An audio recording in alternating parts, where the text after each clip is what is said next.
Hello, everybody. Welcome to the Buckeye Weekly Podcast. I'm Tony Gerdeman here, as always, with Tom Moore. Tom, how's it going? Tony, we are back in the whack, as they say. Ohio State starting its second week of spring practice. Spring break is over. Yeah. Neither of us are either sunburned or hungover, which makes this, very different from probably at least some of your old spring breaks. But here we are, and, we were talking before the show. Ryan Day looked very relaxed and refreshed and, in one of the best moods I can remember him being in, which, given gestures vaguely towards all the other stuff that's happened since the last time we talked to him, was like, that's interesting. Yeah, and we talked to him for over 40 minutes today, which not a record, but more than the 30 or so we usually get. And, of course, the main topic, the first topic, and then maybe the last topic was Tony Alford and that whole situation. And, somebody asked, how do you not take this personally? And he's like, well, you focus on the players and you can only worry about today, and they're going to eventually play, and when they get there, when they get to that game, they'll deal with it then, but that can't be the focus. Everybody has their own decisions for making their own reasons for making those decisions. And he mentioned that it might be a little tougher for the younger players than it is for the veterans, because the veterans all understand by this point that it is a business, even if their own position coach hasn't left before. They've seen it happen to their teammates and their friends and high school teammates. So they all understand the nature of the business. Well, and this is not even the first time we've seen coaches depart during, this offseason. Ohio State turned over a bunch of coaches. Perry Eliano gone, Parker Fleming gone, Corey Dennis gone. This is not a brand new thing. And, for someone like Quinshon Judkins, I can't imagine Quinshon Judkins is taking it very personally that the guy he was with for 6 weeks is gone. Maybe, he is the biggest difference. Maybe he should take it personally. Yeah, that's true. I had not thought of it that way. But, for Travion Henderson, players transfer out, players transfer in, coaches come, coaches go. It's just that's sort of the nature of life. And, it's not like Tony Alford's leaving because he doesn't believe in Travion Henderson or Quinshon Judkins or anyone else in that room.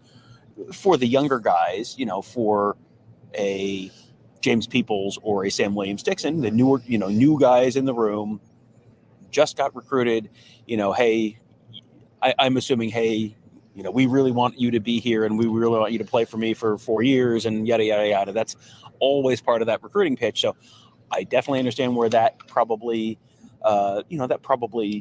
feels a little bit more personal. But they have, with Tony Alford out the door, they have a new and exciting running backs coach, not a permanent hire, but as Tim May dubbed him, the substitute teacher, pretty also a pretty big name within the Ohio State football family. Yes, the new part-time short-term running backs coach is Ryan Day. He had them today. He's basically took over that position since Tony Alford left, met with all of the players. And I think one of the reasons he was so upbeat today is because of the time he's getting to spend with the players, because he has taken a step back from the offensive side of the ball, and that's Chip Kelly, and the quarterbacks is Chip Kelly. So this actually gave him an opportunity to get back to the players, which is something, obviously coaches love to do. And so he got to spend time with the running backs, and that has gone well. I thought it was interesting that he talked about he's got this list of interviews. There's no hurry because there's no deadline right now. You will have you've got some official visits and things coming, but there's no transfer portal or anything like that right now. So it doesn't have to happen right now. But he's got his list. His A list and a B list, and they're going to go through the A list. He's got interviews set up.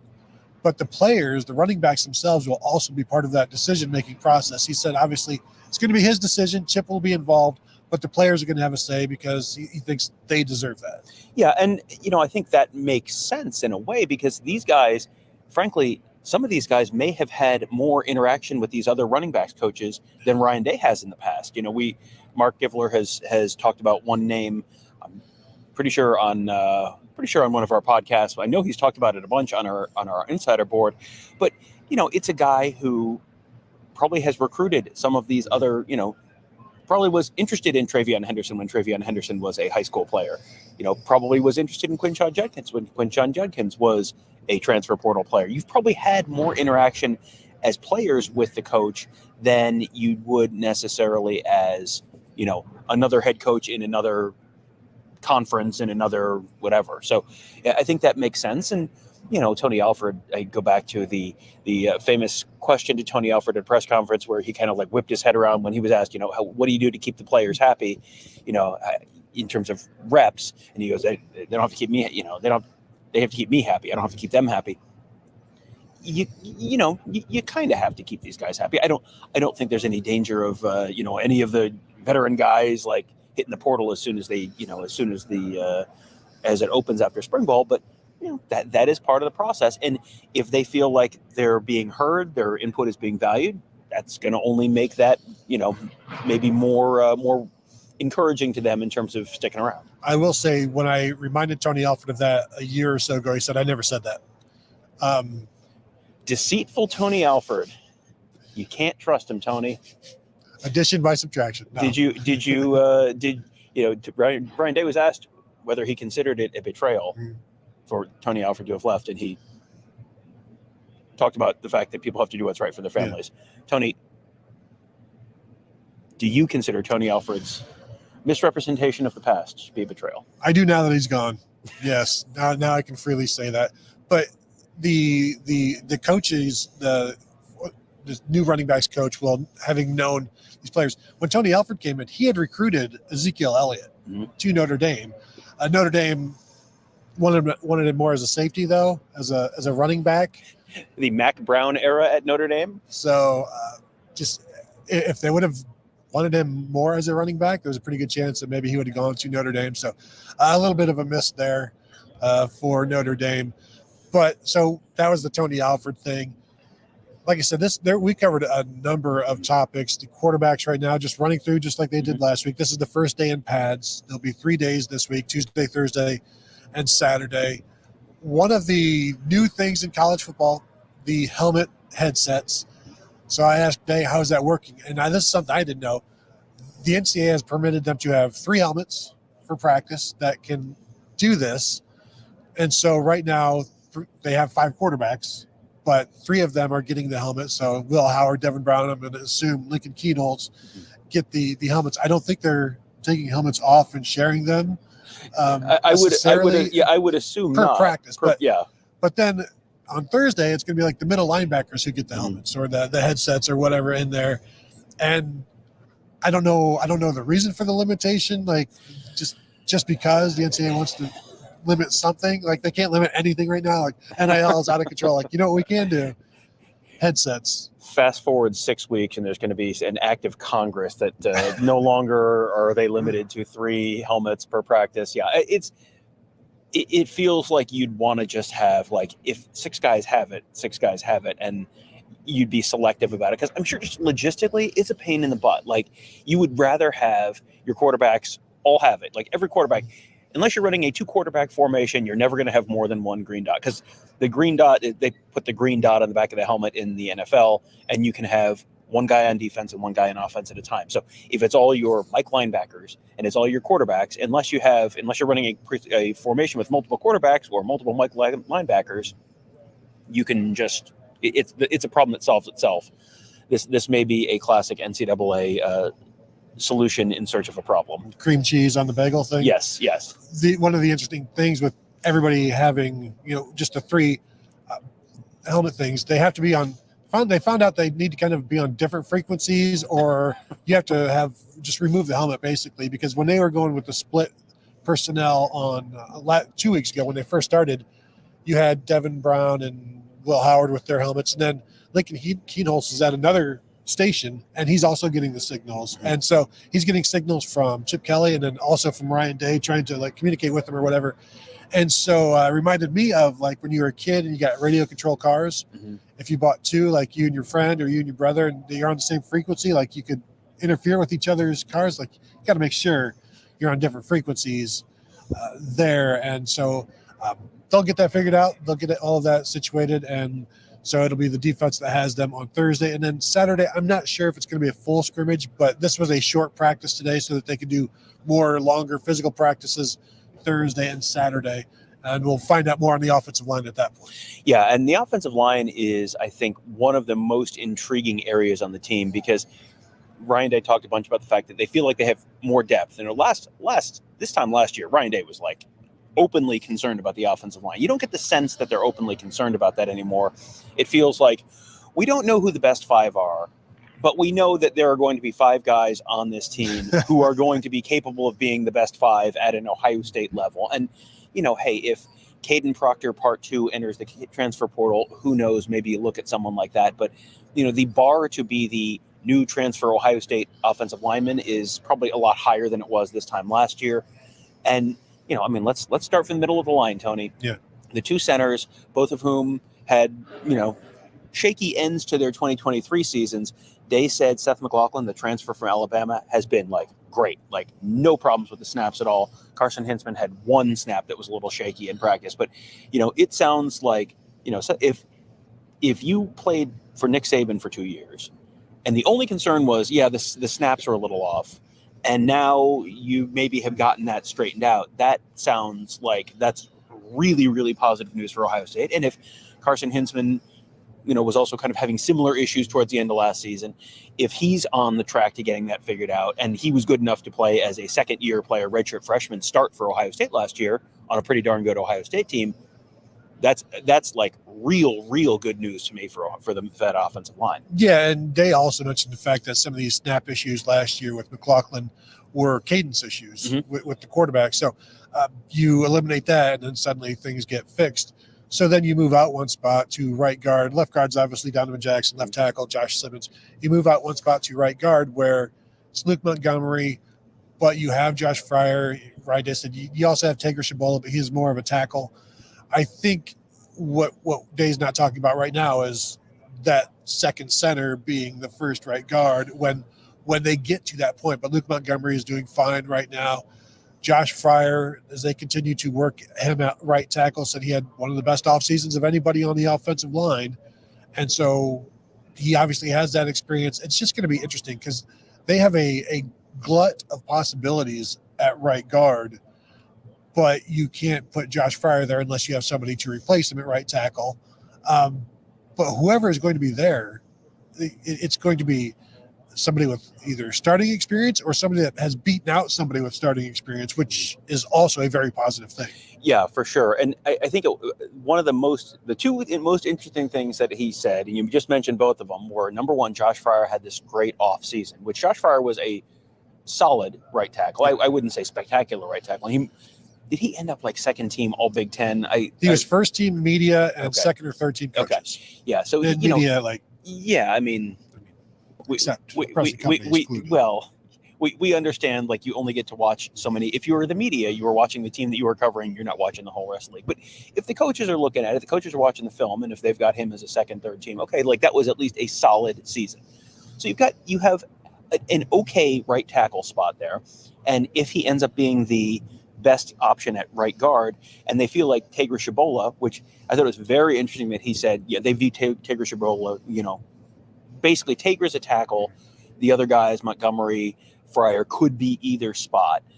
That to me is really interesting because normally it's, hey, he's a guard, he can't play tackle. If you can play tackle and you're a pure tackle, that really was interesting to me because that means, if it's Josh Fryer and, if it ends up being Shabola at right tackle, and then it's Josh Fryer or Luke Montgomery at right guard, that's a pretty, if you solve the right tackle problem and you're really happy with Tager Shabola at right tackle, boy, I think that's another thing that really upgrades the possibility of what this line could be. Yeah, and it may eliminate the need to bother going into the portal for somebody. Yep.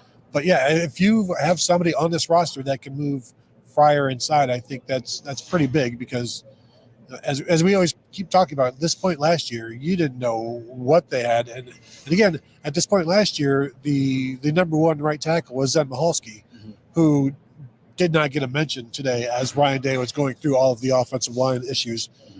One spot outside of that offensive line, tight end, they were asked about. Ryan Day said, G. Scott has done everything, great leadership, understands the offense.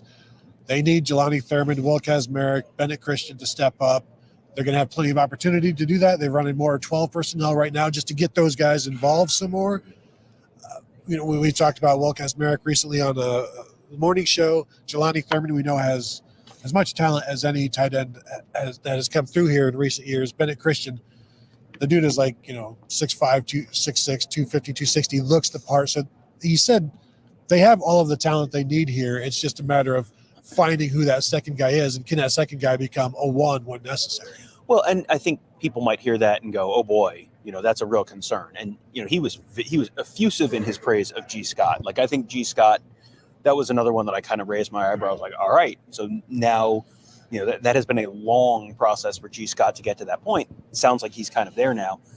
The other three guys in that room, they all three have reasons why you might expect them to be a little behind right now.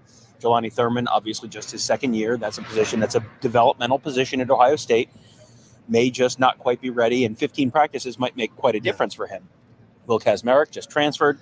The jump from Ohio University to Ohio State is probably bigger than the jump from Alabama to Ohio State that Seth McLaughlin, for example, is going through. And then Bennett Christian missed the whole last year. So, Bennett Christian's not out there repping with the twos last year because Bennett Christian was suspended for the season. So he really has a little bit of, catch up to play as well. So I think, I think that was much more, that's really positive news about G. Scott. And there are reasons for, not excuses, but there are reasons why, it would be very logical for each of these three guys to be a little bit behind where they want them to be right now, and reasons to think that the next 12 practices ending in that spring game might leave them in a very different spot. Yeah, and it's such a developmental position at Ohio State, the tight end position. Jelani Thurman has been here a year now, more than a year now. But as Ryan Day said, Cade Stover just took so many snaps from these guys last year, not in a bad way, in a good way. He played a lot. So there weren't what a jerk having one of the best seasons in program history for a tight end.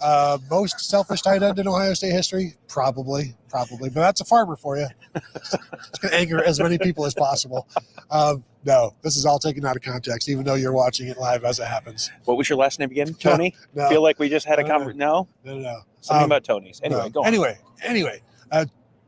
Kevin, are you good? Oh, we have questions. Okay. Oh, Samel here.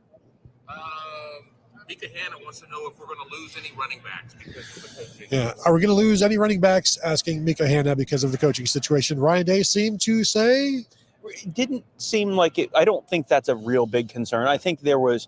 You had the usual social media drama of, this guy changed his bio on Instagram. And, that to me is, you just got to college and, you've moved far away from home. James Peoples is originally from Cleveland, but moved far away from home from Texas to Ohio State. And then the guy who has been recruiting him for multiple years, who we saw him working with at camps in previous years, pulls the ripcord and leaves for the arch rival school, 8 weeks later. Tony Alford at Michigan is not quite the same as, Tony Alford went to USC. Like, that's going to, vibrate around your brain a little bit differently. He was here for 6 weeks, 8 weeks, whatever it was. Okay, now he's not there anymore. Now Ryan Day's in the room. Obviously, they're taking it very seriously. You're taking his input into account, all that kind of stuff. If there was someone who was going to be, it wouldn't be Sam Williams-Dixon, who's the local kid. Like, it's not going to be, Quinshon Judkins or Travion Henderson. Dallin Hayden, this is probably good news for Dallin Hayden. I mean, frankly. So, if it was going to be anyone, it would be James Peoples. It just, the sense I got from Ryan Day was like, that's not really a concern because, you're there for the rest of the spring. You have time to get the new guy in. They're part of this process to maybe figure out who that new guy is going to be. And, you move on. It's these, the older guys, as he said, have sort of built up a callus over the years. Yeah. Well, guess what? This is the start of building up that callus, and it was probably a little raw at the beginning, but this is how the process goes. Well, and just recently in the last week, James Peoples was announced as a partner with one of the collectives at Ohio State, so that would seem to be a good thing. And Day was asked about the concern that Tony Alford is taking all of your information to Michigan. because of the offense. And he said there's been so little implemented, and you have to find out what your guys can do before you really start to tailor the things. Or you got to find out what the quarterbacks can do before you really get into the deep part of the ocean there. So very basic stuff, and you're always changing things. You're always game planning for whatever. So that's didn't seem to be any kind of issue for him. Well, the playbook thing, I had Ross Fulton on to talk about this on the morning show towards the end of last week, and he said very much the same thing. You're 2 practices in, and it's not like a real secret, like, oh, Ohio State's going to run outside zone this year. What? That's their trick play this year. Like, the wrinkle. Okay, yeah. And there are years of film of Ryan Day offense, of Chip Kelly offense. Like, this is not like these are brand new guys out of nowhere that they are just like, oh, we're going to catch them by surprise because of the way Chip Kelly's going to want to run the football. And, I think the other thing that was kind of interesting was he referenced the helmet communications in this as well. Like, in terms of figuring out signals and all that kind of stuff, it's kind of a whole new ball game this year in terms of you're not necessarily signaling in. He did say the phrase stealing signals at one point. He did. And I kind of, whoop, like Scooby-Doo. He admitted it. My ears perked up a little bit, but, didn't implicate anyone in particular in that. But, they're all aware of this kind of stuff. And, the fact that it's so early in spring, the fact that there's so much that's going to be different with the helmet technology and all that this year, they don't know what they're going to do with this stuff yet. They're figuring all of this stuff out right now because it's also new. Like we said, like Tony was saying earlier, like there was the day that the quarterback was hearing the wrong coach talking in his head because they're figuring all this stuff out right now. So they don't have here's exactly what we're going to do on game day because they have no idea. They got to sort that all out. Yeah. And before we continue, if you're watching this live, please go ahead and hit the thumbs up. Please like this video. That would help us. Helps the algorithm. That we would appreciate that. Kevin, question? We have here Bullet Train. Do you think we'll pick up any transfers in the spring portal? So Bullet Train asking, will Ohio State pick up any transfers in the spring portal? Where is this a necessity? And maybe that's an entirely different show at some point or a full show, but they're going to look. And, sure. And it's an issue right now with as much talent as they have. You're looking for depth, I would think. You might be looking for somebody for next year, like a Tywan Malone type of situation where you're looking for somebody the next year. As a great example has been shown by Chris Holtman over the years. You bring in somebody for the next year. That kind of... Is that the model you want to follow? Perhaps not, but if you could go position by position, we know if there's somebody out there as a tackle, offensive tackle, there's a chance they would go for that. But defensive tackle, an established defensive tackle, because Ryan Day was asked about the younger defensive tackles and the importance of them stepping up, not just for this year, which is huge because you can't just have 2 tackles, but also for next year. But that may be something. If it just depends on what they see this spring, because the panic that they had last year with the offensive line, they went out and brought in Josh Simmons. We'll see what things shake out, how they shake out this spring. And that's going to tell us, I think, a lot when you hear like this guy's coming in to visit. It's like, oh, that was not a good spring for so-and-so. Yeah, exactly. Yeah. Let's see. Are they bringing in a tight end after the spring? Well, that'll tell us that maybe none of the other, the second guys really stepped up over the course of the spring. I think right now they are just sort of in a monitoring situation. Like you said, there is not a crisis point on this team where it's like, we got to go get a quarterback right now because it's a disaster, or we've got to go get a offensive tackle or whatever. If there's someone in the portal, great. Maybe there's someone fantastic in the portal.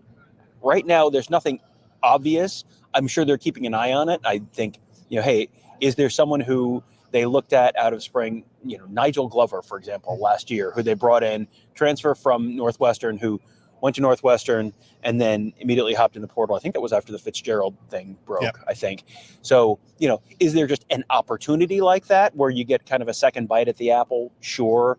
But yeah, I don't, right now, I don't think there's an obvious spot where it's like, you got to go get someone right now. I'll ask the people, just imagine, or you can ask you, Tom, imagine the outcry. What would be the level of concern if it turns out like, Tyler Van Dyke has entered the portal and he's visiting Ohio State? You're like, what does this mean? Like, obviously that's not a good sign for the way things have gone this spring. So just something like that, where you're like, this does not sound right. It means that something is not right. if they're bringing somebody, or there's just a little bit of a need, there's just a little bit of concern. But also we have shown that they will be aggressive enough. Like they brought in a bunch of guys last year. Not all of them started. No. Only a few of them. So they want them to start, but I think they've recalibrated their thought on the portal, where it used to be we only bring in starters, to now it's like let's bring in guys to compete and see how it goes. I will say Ryan Day has the opportunity to do the funniest possible thing and pull Donovan Edwards out of the portal for Michigan and take a running back from Tony Alford. I'm not expecting it. I'm just saying funniest possible thing. And then not play him, like in honor of Dallin Hayden. Lisa Sims, will C.J. Hicks play this year? Lisa asking if C.J. Hicks will play this year. Tom, C.J. Hicks is the number one will right now. Sonny Styles obviously competing there. Ryan Day said when they went to 12 personnel, Sonny's at the Sam, which still tells me that CJ is the number one will. And again, this is 3 practices, and those guys are both going to play this year. But Cody Simon, when we talked to him last 2 weeks ago or whatever, talked about how CJ Hicks, the mentality, the understanding, the desire to get into the film room has grown and is taking over. And so he just said it's really, being a linebacker at Ohio State, it's not easy. And the amount of everything you have to know, you can't just know one thing. You have to know everything. And so that just takes guys different lengths of time to get. Tommy Eichenberg, when he was entering this point in his career at Ohio State, I don't think he had played a single game, maybe one game. And so that was C.J. Hicks coming into his third year. 5-star guy, we all know. But that's recruiting rankings. This is reality. And sometimes it just takes guys a little bit longer. And really, if you are with the ones as a true junior in spring, I don't think you're behind. No, you're not. And, I mean, a third year, and it wasn't like he was behind Kayvon Pope and Dallas Gant and whoever else was there. I mean, you're behind Taraja Mitchell, yeah. Tommy Eichenberg and Steele Chambers, who are both returning starters last year. For a second-year guy to have jumped one of those guys would have been a little bit of a surprise. So now it's his third year. Now he's got an opportunity. Now you have, Cody Simon is, kind of a, half of a returning starter, kind of, sort of. I think they're treating him like a returning starter. But 15 career starts. Really? Is that true? 10 in 2021, 5 last year. Oh, yeah, he did start a bunch in 2021. Yeah, so. That's true.